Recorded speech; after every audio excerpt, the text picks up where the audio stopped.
Армысыздар барша қазақ елі.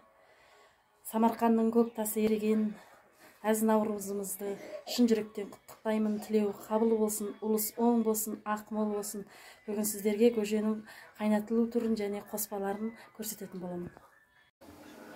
Қайнаған етіміздің көбігі көбірчіп шықты. Қазір көбігін алып тастағаннан кейін қоспаларын қосатын боламыз. Біріншісі қосқан қоспамыз су мен ет болса, үшіншісі бидай, төртіншісі тары, бесіншісі мейіз, алтыншысы тұз, жетіншісі қатық.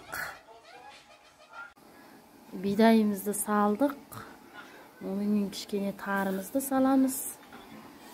Одан тұзымызды саламыз. Одан кейін мейізімізді саламыз. Ал қатықты ішетін кезде көлеміне қарай салуға болады, бірге салуға болады, немесе салмай бірге өзі салып ішуге болады. Мінекей біздің бидай көжеміз қойылып, бабына келіп қайнады. Біз етті де бірге қосып қайнатамыз, себебі еттің майы, нілі осы сорпаға сіңу керек, сонда сорпа өте дәмді болады. Міне бидай көжеміздегі етіміз пысып, қонақтың алдына қойылды. Міне көжеміз, міне қатығымыз,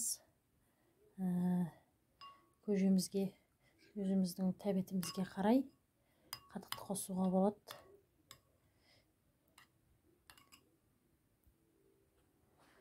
Бізде 3 күн бойы Наурыз мейрамы тойларда 3 күн қонақтар келеді үйге.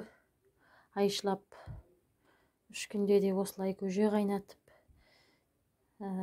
ет пысырып, қонақтарды 3 күн бойы қарсы алып аламыз.